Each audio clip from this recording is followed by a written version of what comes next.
post the election of our President Joe Biden has been life-changing for many of our members. It's significant, and it still has some problems, and we're here to discuss the good and the bad and what's left to do. So we have several AFT Mass members with us today to share their stories, and I think you'll find it compelling what they have to share with us. And now it's my pleasure to introduce Jessica Tang, who is going to be our moderator and lead us to our stars of the show over here. Thanks so much, Beth. Yeah. So, hi everyone, my name is Jessica Tang. I'm proud to serve as the president of the Boston Teachers Union and also serve as an AFT vice president. And this topic is so important to us, as Beth just shared. I was at our membership meeting last Wednesday, and I just did a quick kind of poll how many of our members have gotten loan forgiveness. And so many hands shot up across the hall. Yes. Tanya's there, so she knows what I'm talking about. And our members are so grateful. I mean, we just hear so many stories all the time about how it's been life-changing. And so that's what I think this panel and conversation is about, is why it's important and how it's been so life-changing for so many members and educators and higher ed and so many other professionals who decide to go into public service, right? So I am really excited that we are joined by our incredible leader. You know, this wouldn't be possible without President Weingarten's leadership, and going all the way back to what happened with the lawsuit with Betsy DeVos, and of course, what is the can't even say indefatigable? Yes. Oh, that is the word I was trying to use. Thank you. And so I'd like to introduce President Weingarten to open up the space as well. Thank you, Jess. And I feel I'm about to introduce the senator after I say a couple of remarks, but I can't help myself but saying, Persis, remember when you and I were testifying in front of the senator several years ago about what the effects of the moratorium were and the effects of doing these lawsuits, and frankly, you, Senator, and I will introduce you in a minute, you understood from the get-go, not just from your personal experience, but from your economic background, just how important all of this were. And speaking of indefatigable, not only on this issue, and so many other issues where economics needs to be, macroeconomics needs to go down to what really happens for individual people. You are that connector, and so you really are. And so I just remember like that moment, you and I testifying, and it was just, but that's part of the work that has been done up till now. As Jess just said, this is life-changing for so many people. The magnitude, the macroeconomic magnitude, 4 billion borrowers, $138 billion. Now, other countries of the world actually say that higher education is a public good that should be paid for just like we in America pay through tax money for K-12. But we don't do that in America. And in fact, you see that wealth gap hugely when it comes to student debt. Who are the people that have student debt? It's first generation kids who are going to college. It's kids whose families can't afford it. We've told kids and young adults for how long, college. Go to college, that's your future. And then we make it so cost prohibitive that what then happens to kids. And so that's why I want to situate ourselves using that, framing it this way, because we can't keep saying to people, it's really important to go to college, and then make it so unaffordable that only the rich can go to college, and that it exacerbates the wealth gap. And so this is what student loans were supposed to be. They were supposed to be about helping kids and young adults be able to go to college without sustaining unsustainable student debt. But, and we know what has happened, unfortunately. In the last 20 years, student debt has skyrocketed. So what did we try to do? Yes, I should have explained who we were. AFT, 1.75 million people we represent.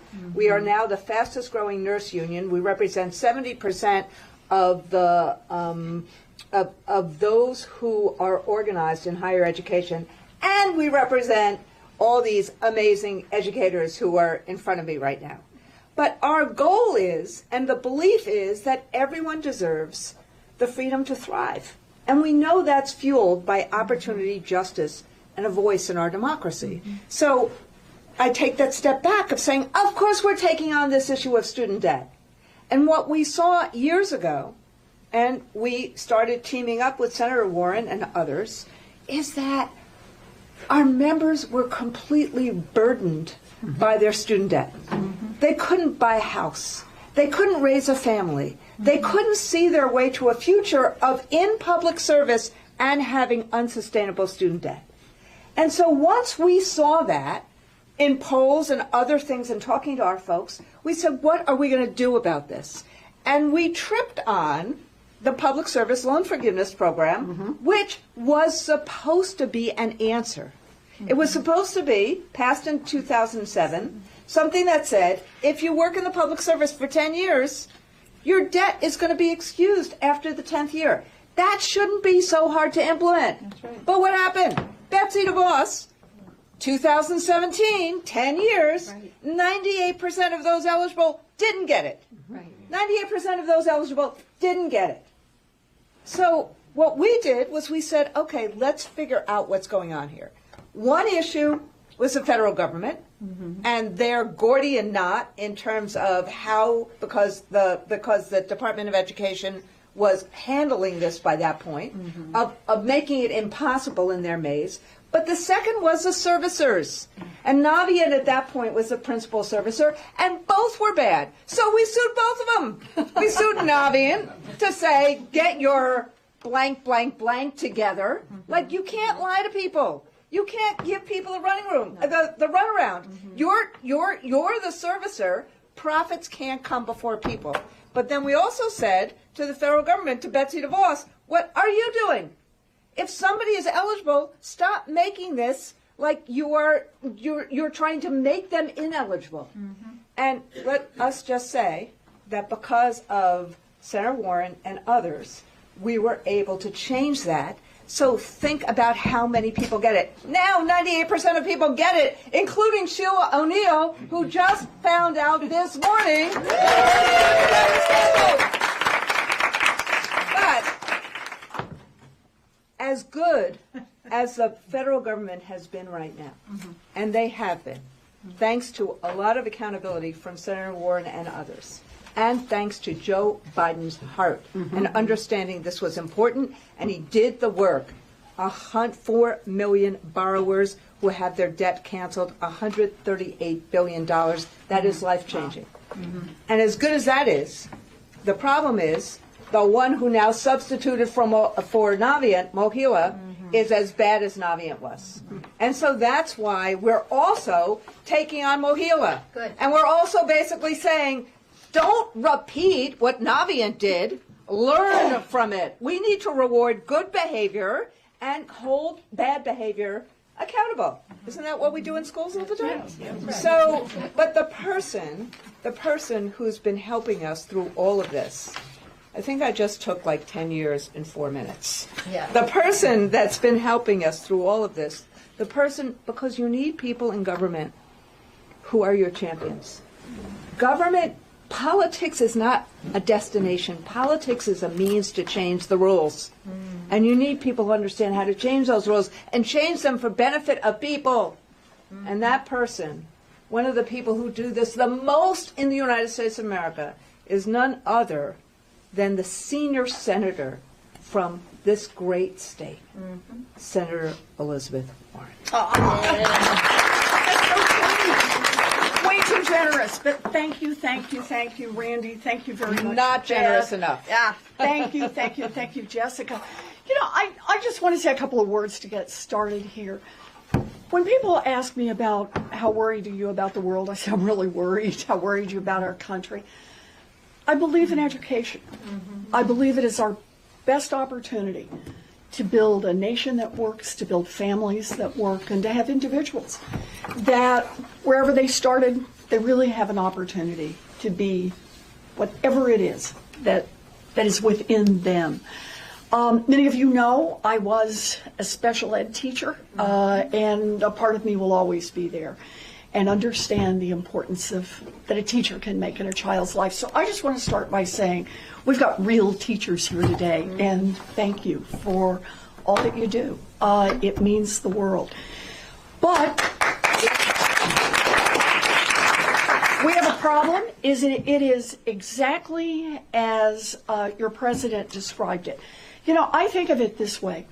Round about the turn of the century, from the 1800s to the 1900s, we figured out that people were no longer going to live entirely in agriculture. Farming was not going to be the number one thing that employed people across the world. What we needed, people were moving into the cities. They needed an education. And they needed more than just the rudiments of reading and writing. They really needed a high school education. And our country makes a very sharp shift, many of you know this, in a short period of time. So we did two things. We made a high school education mandatory, and we made it free. And we raised literacy in this country, and it helped power turning us into the wealthiest nation in the world. And yeah, there were gaps, there were things we didn't get right, but the point was we were all trying to push in the same direction. What did we say about education? More is better. We moved in that direction. You get to the end of the 20th century, and basically we say to young people, if you want your ticket to America's middle class, you need to get post-high school education. It could be 2-year college, it could be 4-year college, it could be an apprenticeship program, it could be graduate school. But you need additional education to make that happen. High school is just not enough anymore, but here's the difference. We said, and good luck to you, you're on your own. Yeah. And that meant people who were already in families that could afford to write a check to send a kid off to 4 years or 2 years of school, they were in fine shape. But every other family in America was struggling. So, as Randy describes it quite rightly, to open that door, instead of saying we're going to make access to education free or nearly free, what we're going to do is we're going to lend you money, and that in itself has turned out to be a monster. Because now we have people who do exactly what we ask them to do. They go out, they get an education, and then when they graduate, they've got debts that are just unmanageable. And here's a place where America said, but we can do better. At a minimum, for people who go into public service, teachers, nurses, firefighters, service members, people in the military, people in city and state and federal government, we want to say you borrowed money to get an education, and then you turned around. And instead of maximizing the biggest paycheck you could get with that education, you said, I'm going to work in public service. Our response as a nation was to say, that's good. After you've made so many payments throughout the period of time, we want to be able to say, then it's over. And whatever debt you still have, we're going to cancel that debt out as a way of America saying, thank you for the work you do. You earned it. So that program was passed back when George W. Bush was President of the United States. And in all those years, up to the day that Joe Biden was elected, a total, even with President Weingarten out there beating on the door with Betsy DeVos, of 7,000 people had debt canceled. Total. We are now at 800,000 people seeing their student loan debt canceled. And I will say to Sheila, and more every day. And that's the difference between having a government that's saying, well, not really, and whose is it, and a government that says, I'm getting behind making this program work, I'm getting behind canceling student loan debt. And that's where I want to make two more points. The first one is, we didn't get here by virtue of gravity. We didn't get here because a bunch of people woke up one morning and said, you know, that's right. After all, the law's been on the books, and we have these other cancellation programs. Let's just do what's right here. We got here because of fighters, and particularly the American Federation of Teachers. Thank you, thank you, thank you. That's right. Teachers really were the tip on the spear to say, we're going to get out there on student loan debt and get the programs that are already the law and make them work. And for that, I can only say 100 times over, thank you, President Weingarten.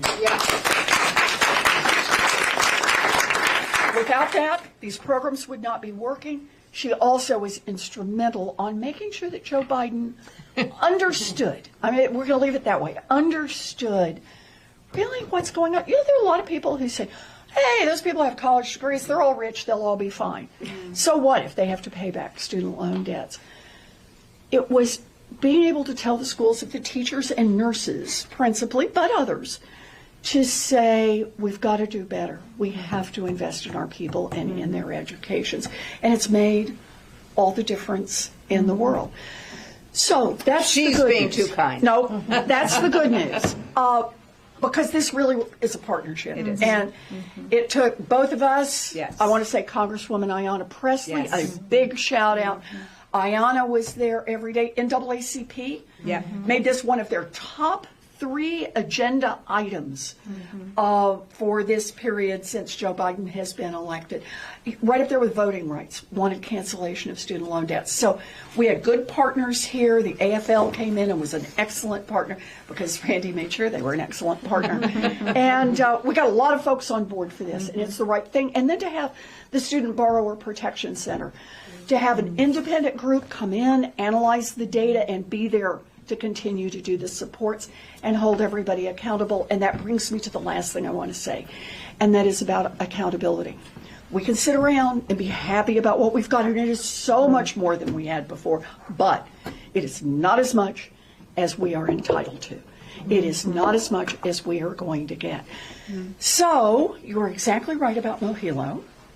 This is the group that has now taken over servicing the public service loan forgiveness debt, and the system is partly still broken. That's no surprise. We're only 3 years in of trying to get this thing fixed.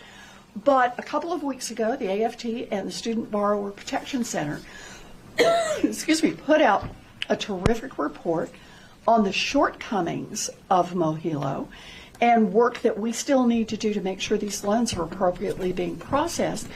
And today, I want to announce that I will be chairing a hearing of the Senate Banking Subcommittee on Economic Policy and calling on the CEO of Mohilo to come and testify. It's time to get some answers. This is what accountability is all about. So thank you all for being here. We keep this up, and I want to hear all of the stories. So back to you, Jessica. Thank you so much. We are truly blessed to have 2 indefatigable leaders with us.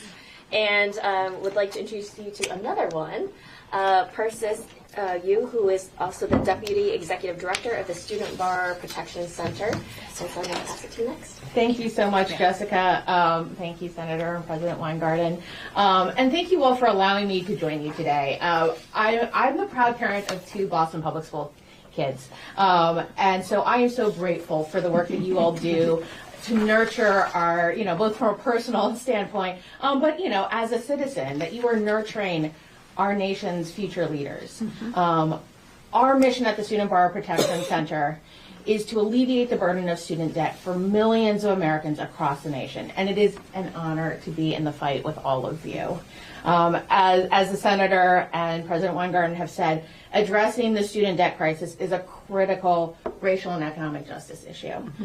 Student loans were created. They were created to be a tool of social and economic mobility, to allow families, regardless of their race or economic status, to unlock the promise of an education. But the reality is, as we know, that for too many, it's become a burden. And the crushing student loan debt is preventing borrowers from starting families, from buying homes and from securing their future.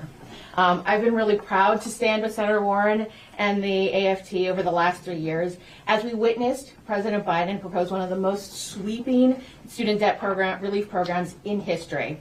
And despite the blatantly political decision by the Supreme Court to strike it down, this administration has made unprecedented progress using every single tool available to fix the broken student loan repayment system and provide as much debt relief as we can.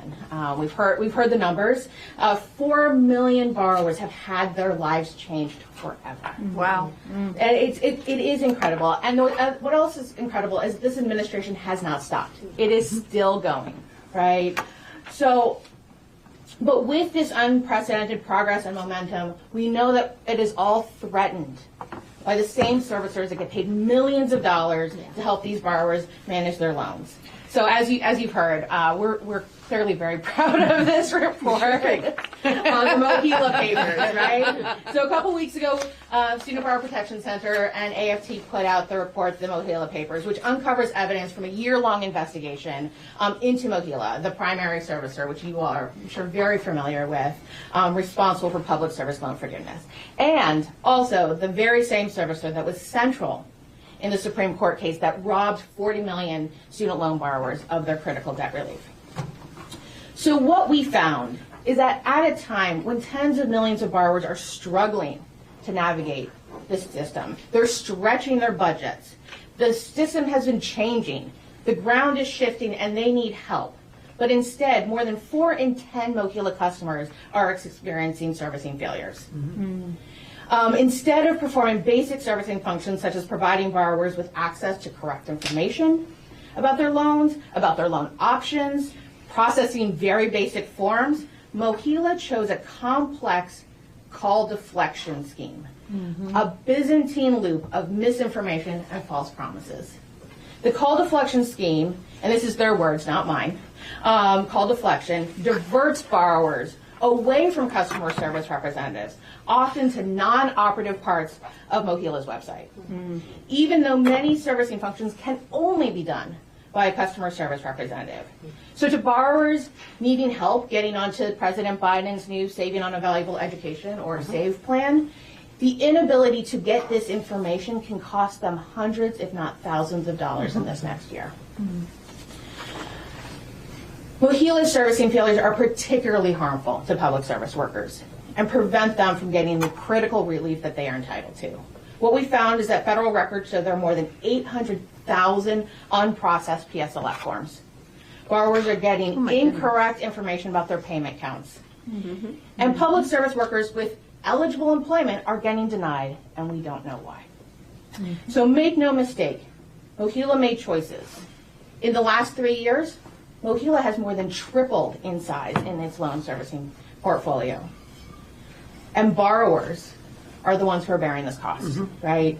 So I am really thrilled to hear that Senator Warren is bringing Mohila's leadership before her committee, because it is long past time for Mohila's executives to be held accountable.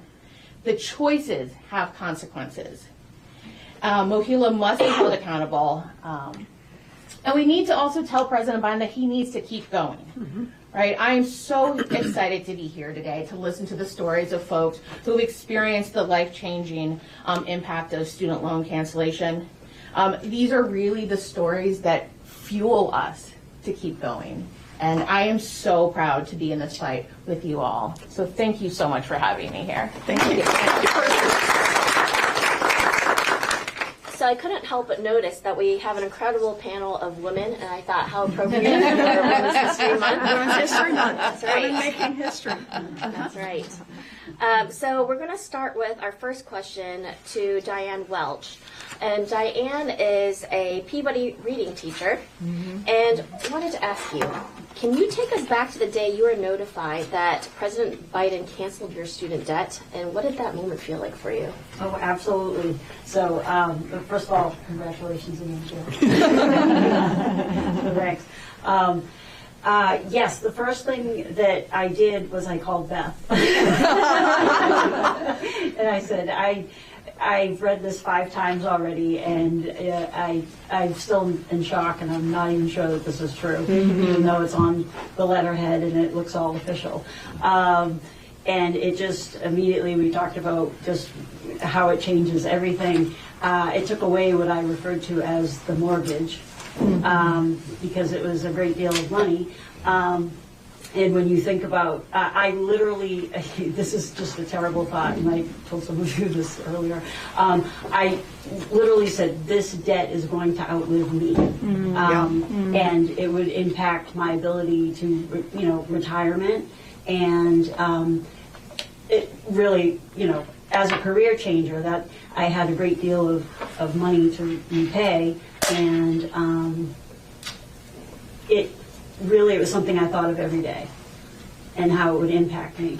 But teaching is the one career throughout that early, the 20s into the 30s area where I actually found my niche, and teaching was where I belonged, and that's where I am, and that's where I wanted to be and stay. So I knew I made the right decision, even if I owed $100,000. And getting that letter was literally life-changing for so many reasons. It just the huge weight and the cloud, just the sunny skies. I never thought it would happen. Never thought. So it was great. Thank you for sharing. So this is the public service forgiveness is not just K through educators; it's also for higher ed educators too. So we're going to hear next from Catherine Curran, who's at UMass Dartmouth. And the crushing burden of student debt has been shown to hold workers and families back financially, prevent people from saving for retirement, as Diane just shared as well, purchasing a home, and even start or grow a family. How did your student debt impact your life goals? So it was interesting because I actually had Parent Plus loans along with I'm a late in life PhD, so I went back to school. So I was still carrying my PhD loans. I have 4 children. So then I had kids in school, and so in 2007, I'm so old that that's when this was. So originally I called because I read about public service loan forgiveness, and I said, hey, I work for a public university, let's go. They put me on the wrong program for 3 years, so that when Senator Warren, when she announced the temporary program, and any program you were in and made payments to counted. Yes. I think I was the first application for temporary public service. I'm like, thank you, God, because I had to fight with FIA to get on the right program. I'm a little tenacious. Let's throw another big word out there. I'm very. We got a lot of SAT words. Tenacious, T-E-N. But I kept at it. I called every day. I'm like, nope, you're wrong. Send me to somebody else. Nope, you're wrong. Next person. And I insisted that they get me to the right person. And I finally got this young man. He goes, yeah, you're on the wrong program. And I said, great. And even consolidation, you can consolidate wrong. You only get to do it once. So before I consolidated, I actually read congressional testimony to see, seriously, these ladies know me, so they know I'm that insane. And I did. I read it to make sure I was consolidating the right way to get rid of the Parent Pluses. But my interest rate on my loans went from 3% to 9% when I did that. So every year, even though I was making payments of over $1,000, I started out at $1,200, and my final year of paying loans was $2,100 a month. Yes, I did have a second and third job just to pay my loans. So I paid close to $200,000 over this 10 years. So this is the nonsense of, oh, you had all your debt forgiven. No, baby. I paid my debt. But every year, the principal on my loan got bigger, which is the only portion of the world where you can pay and pay and pay, and the amount goes up and up and up. So it was funny because I've been with my now husband for like 14 years, and we just couldn't get married because the minute we got married, that debt became his debt, and I'm like, nope. And so with the temporary public service forgiveness, I kept watching, and thank you for the clock.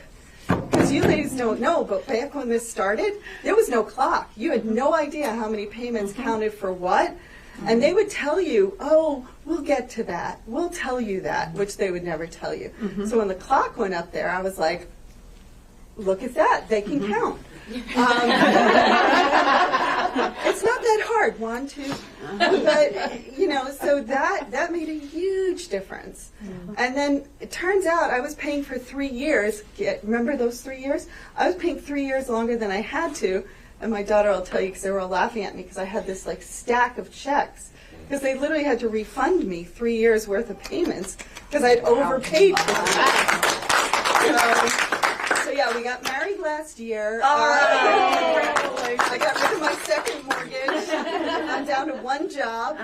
So yeah, it was just, no, temporary public service loan forgiveness was she became my spirit animal. The day I read about it, I was just like, but Mohila has my daughter, my stepdaughter, everybody's caught up in that vortex of crazy right now. So they sound just as bad, if not worse, than We're the not going to PhD. sleep on this. Yeah. But no, it is in that sense of relief is palpable. And if you're online, there was a group of us, because there was a whole bunch of us went through, when that hit, there was a whole like huge wump of us went through together. And if you read on, back when it was Twitter, people would go on and they'd be like, oh my God! You know, and there was just this whole slew of stories. And everybody had that same like elephant off my chest feeling. And it was, I still remember that day. I think I'll always remember that day. So when my balance went to 0.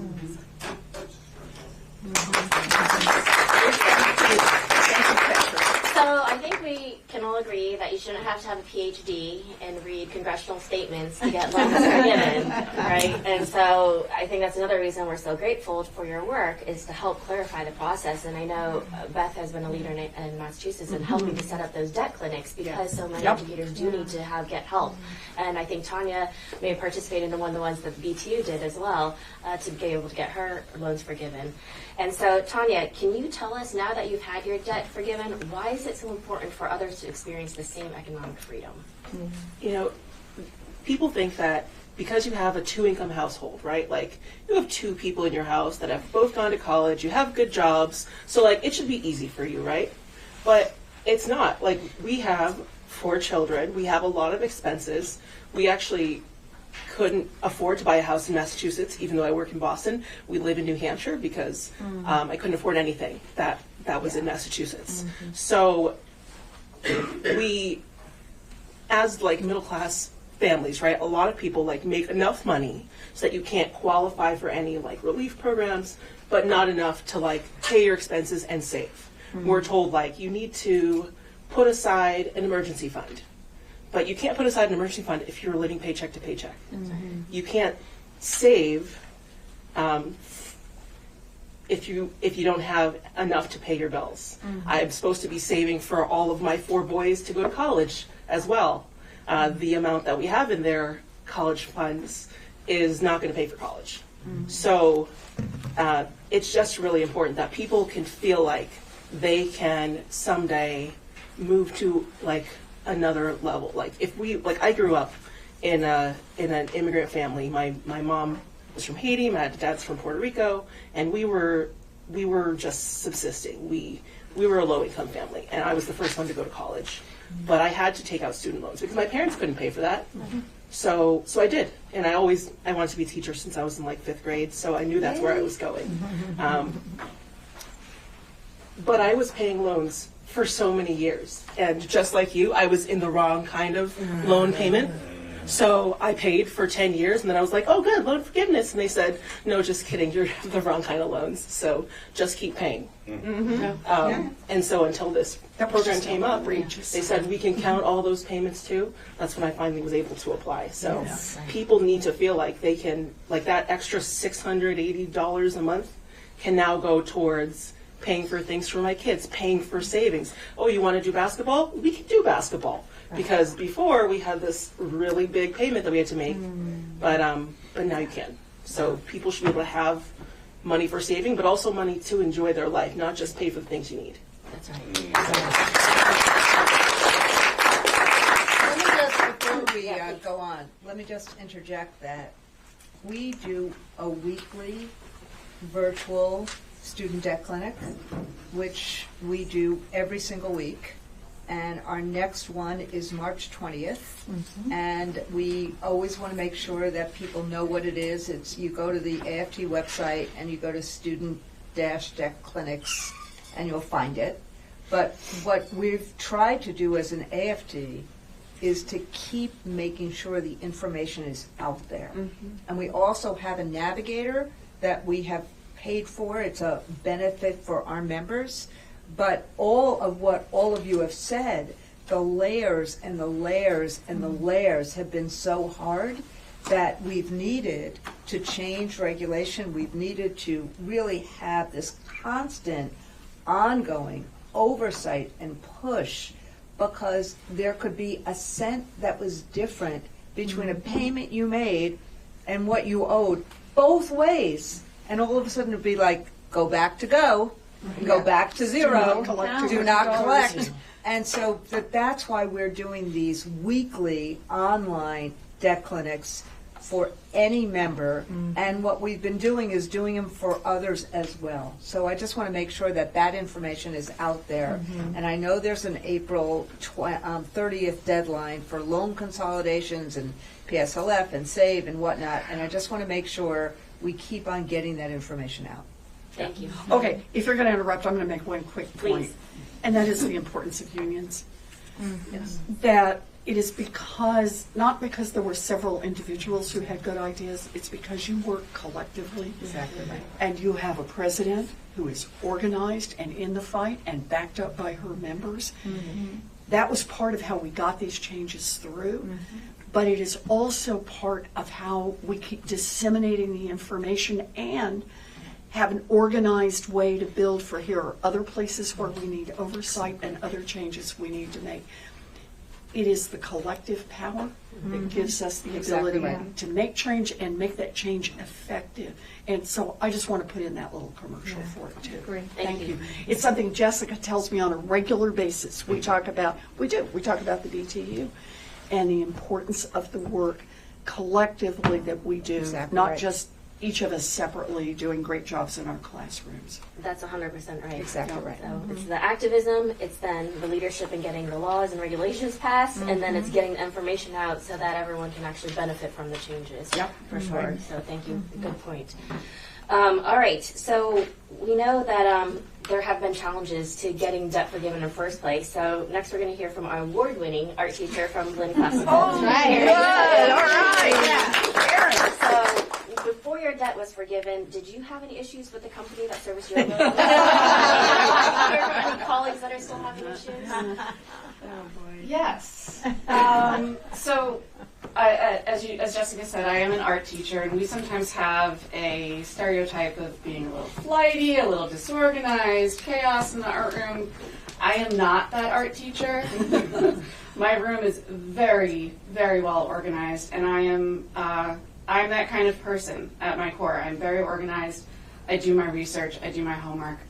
And so when I had the opportunity to look into public service loan forgiveness, I thought I had this. Like, I have all the papers. I certified every year. I did all of the signatures. Wow. But somehow, they still managed to make mistakes, even though I was doing every single thing right that I was supposed to do. I took a graduate class because I'm a teacher, and we occasionally have to recertify, and so I had taken one singular graduate class, for example, and they paused my payments. And I, of course, because I'm the rule follower, I'm organized, things are just auto-debiting, and then all of a sudden it's not, and I didn't notice for a few months. And I actually had to track them down, explain their mistake, and then be like, well, can you count those, please? Because this is my track, this is my 10 years. And I believe at that time, it was FedLoan. FedLoan figures it out. It's like, okay, yes, we will take care of this. But then it got switched to Mohila. And all of those phone conversations that I had been assured, just poof, gone, no documentation. So now I have loan sequences that are all at different paces for no apparent reason. I can't get answers from anyone at Mohila. What did you call it? Call deflection. Call deflection. Yes. That deflection. sounded familiar to me. I didn't know that term, but it makes perfect sense. And it was very difficult just to get a clear-cut answer. I mean, even when my loans were forgiven, I wasn't actually notified. I just logged in because I was trying to be like, well, it's been 10 years. I know this should count. I'm over my account at this point, I think. And I just log in and it just says 0. And I was like, do I get a paper? Do I get something in the mail? Like, I wanted to feel like, Do I just screenshot it? I did. I was like, are they going to tell me this is a mistake? It was just so stressful, especially for someone who had done all of the steps and followed all the rules. And it to have things have to be tracked down. And at my position with the Lynn Teachers Union, I'm Sergeant at Arms at our union, and I talk to my colleagues within my buildings, and people will come to me, and they'll be frustrated, they'll be nervous, they'll be anxious, and I had been there for 10 years. You know, you pay your payment, and you just basically pay interest, and you don't touch the principal, and you just want to be able to give back in a career that makes sense to you, and is fulfilling to you. But you have to go through this 10-year or more process of paying these payments. It's overwhelming to people, and we have stressful jobs as it is. It should, this element of our finances should not be such a stressful burden on top. And I'm very grateful to AFT and the unions for doing the debt clinic. So that's usually who I point my colleagues to when they have questions. If I don't know the answer, I definitely tell them to take advantage of that. And I think they do. Yeah, So, definitely. thank you. Yeah, Beth has been doing great stuff here at Commonwealth for it. Yeah, really good. Thank you, Erin. So, you know, we originally, when the panel was being put together, wanted to have someone who hadn't gotten their debt because there are still many people who are still trying to jump through all the hoops and figure this all out.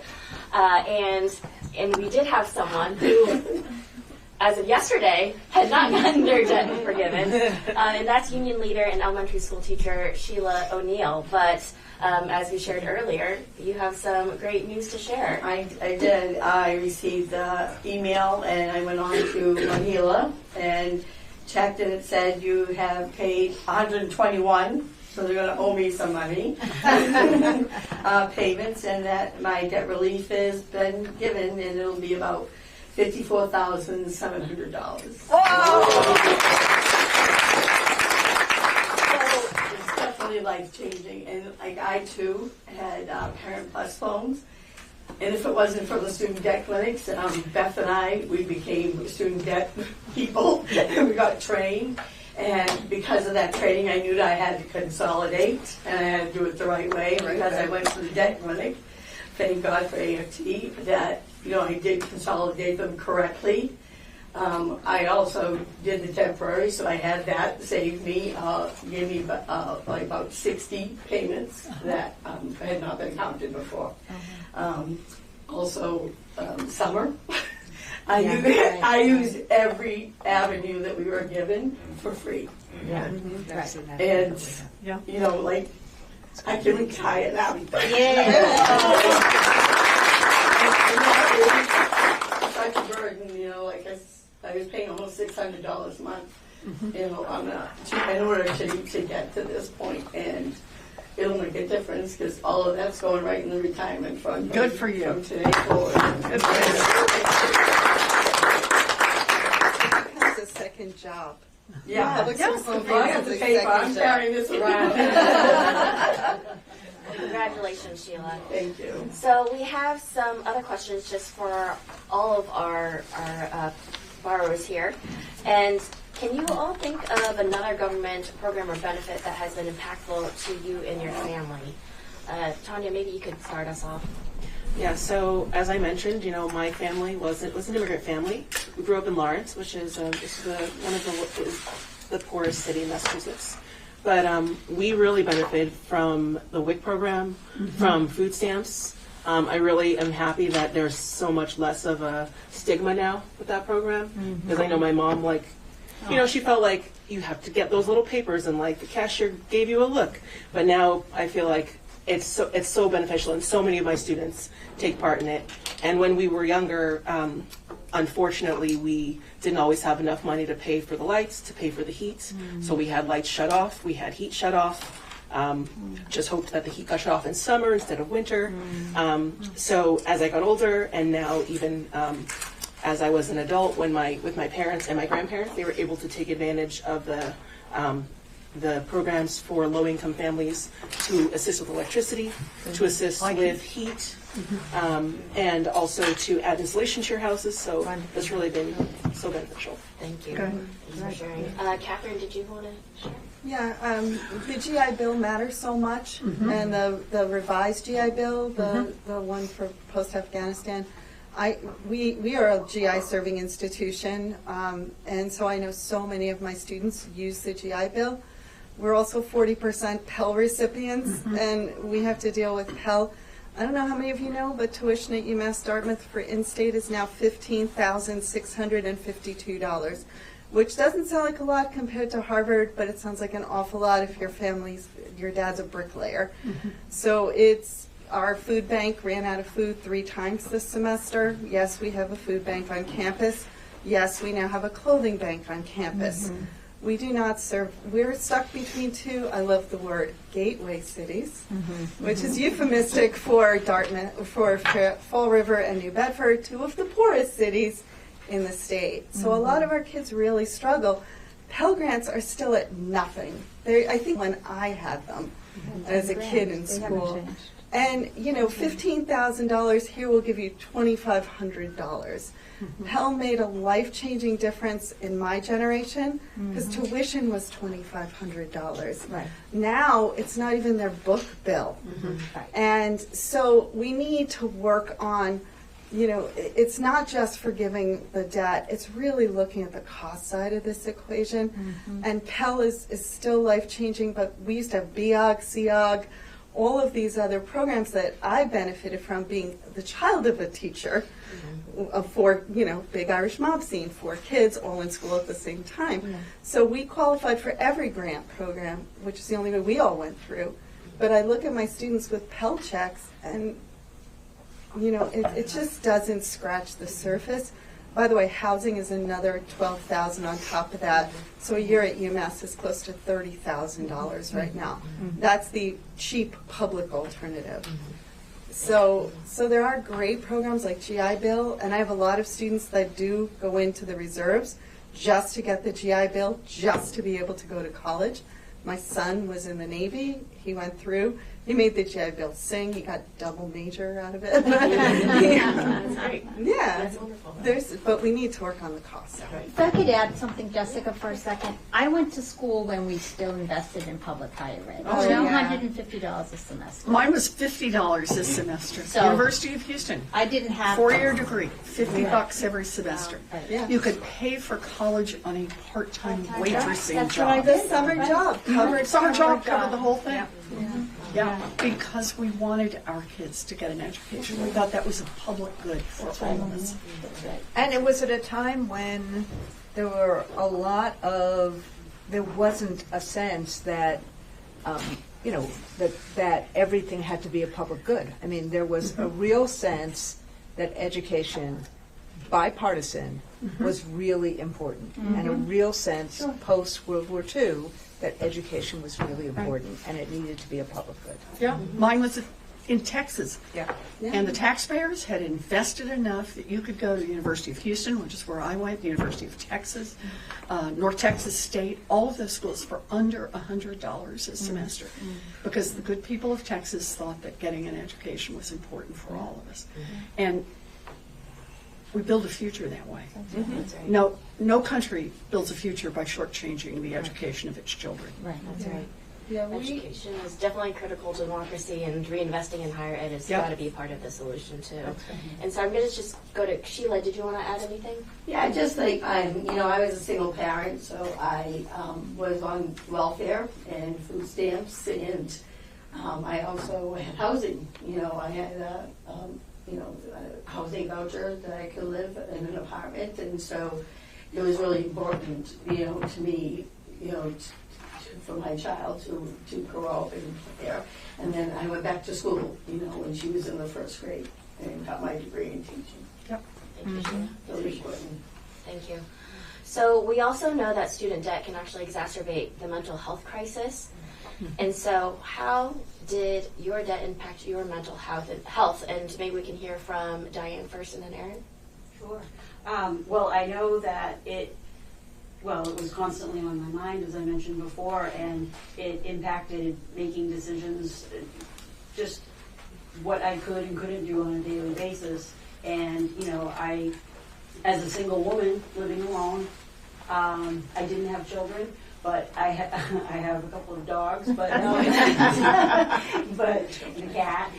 But it did impact making the just covering bills every month, and then wondering about, okay, so now I have this bill too, so I'm paying rent, I'm paying someone else's mortgage, and I have to pay the other mortgage, and then all the other bills, the household bills, and then what happens if something happens to the car? What happens if something happens to the dogs and there's an emergency vet visit? Just all these little things. There was no vacations.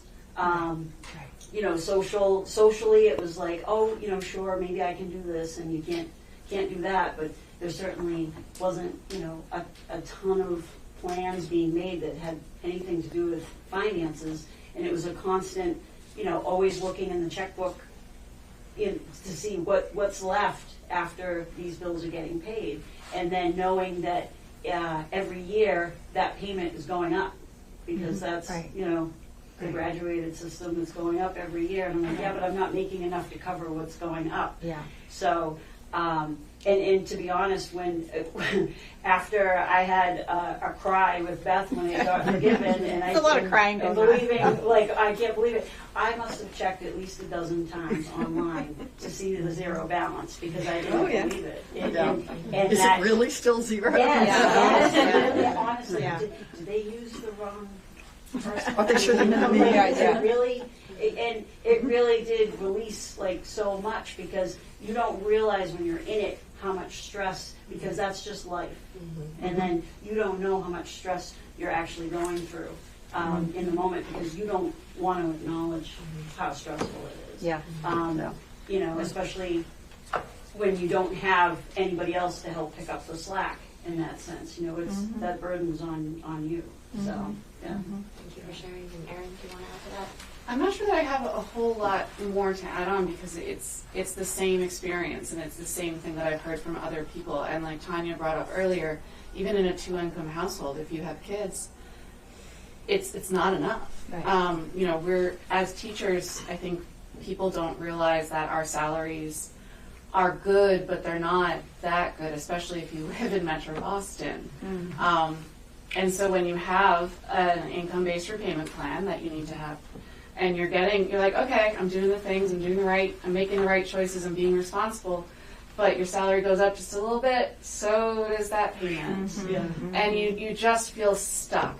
And for me, I think that feeling of not moving forward was very, very stressful and very frustrating, because it's not something that I am comfortable with as a person. I want to always be moving forward. And I hear that from my colleagues as well. So, and we all love our jobs. We would not teach if you didn't, but it is stressful. And I really cannot say enough how having your student loan forgiveness processed really should not be an added stressor. It's not something that we need. It should be simple. It's just a form. Working on it. Yep. Yeah, and teacher shortages are a real thing, and what we hear from students too is, I don't know if I can go into teaching, because if I go into the private sector, I could be making so much more, and then I know I can pay off my loans. And so this is really supposed to be a way to actually encourage people to go into public service, but if it's not working, then it's not going to encourage people to go into these. And one of the reasons, I know I didn't say this today, but let me say it now. One of the reasons we just turned on a dime to focus on student debt is, as you can imagine, we poll our members a lot, I'm in a lot of different places. I think it's really important, as Beth and Jess could attest to. I'm in a lot of different locals all the time and listening all the time. But we did something that we've never done before when we saw the first responses to our student debt surveys. We actually broke confidentiality because the stories we heard were terrible of people saying they were thinking about suicide. They were I'm not breaking confidentiality today, Right. but the level of stress and strain that people were willing to tell us on a survey. They said, if this is coming out here on a random sample, what else is going on? And so we went to the, and we just hugely switched the budget to make this a priority over and over again. And what I want to just say something else, on top of what, or kind of a corollary to what Senator Warren said. That's what you can do in a union. You can't do that individually. No. But the union could then move money around and actually, fund these debt clinics, fund summer, fund a lawsuit, fund this stuff, not just the lobbying, but also the work to do afterwards to make sure that we keep at it. And that's part of union work, that you don't just put out a press release and say, oh, we need to solve this. How do we actually do the organizing and the educating? All of that takes funding. But unlike what you hear, particularly after the Supreme Court decision, our members understood that if that our newer teachers and teachers like Sheila or everybody around this table, that we needed to take care of each other. So even if they had paid for their student debt years ago, it didn't mean that we shouldn't be doing this now. Right. And Oh, that right. was part of the education that we did internally within the union to create this as something that the entire union is focused on. How do we support everyone and not let the division happen that I've heard about in the aftermath or even before the court case over the $10,000 full cancellation. And back to Jessica's point, just one other part I want to layer into this. It's about trying to fix the whole program going forward. Exactly. So that now we've got public service loan forgiveness pretty much in the right place. Mohilo needs to be held to account, but we've got the right path worked out. As the SAVE program now comes in, it won't affect you all because you're already 10 years in and have gotten your cancellation. But this is going to be so critical for our youngest teachers and our youngest nurses and for those thinking about going into teaching, nursing, and other public service. Because fixing that program now, and I'll mention just two features. One is that program now is set up so there is no negative amortization. If you are paying what you are asked to pay, your balance never goes up. It only goes down. Wow.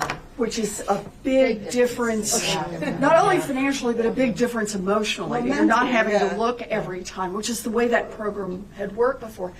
The second part is the calculation of what you have to pay is far more modest than it was before.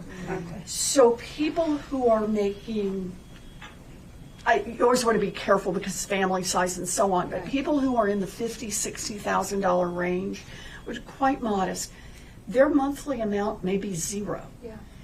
And so, but that counts. It counts as one of your months towards your 120. Or you may be paying $10 or $15 or $20 if that's all you have. Never goes above what's called 5% of your disposable income. But it's a little complicated. But the point is you can genuinely look at a young person today and say, if you want to teach, if you want to be in library sciences, if you want to be a nurse, if you want to be a firefighter, if you want to go into any of these public service jobs, there is now a path that even if you come from a family where you're going to have to borrow it all, and there just aren't effectively free alternatives, we can get you into a path that the 10 years will be okay. And all of the debt will be gone at the end of 10 years.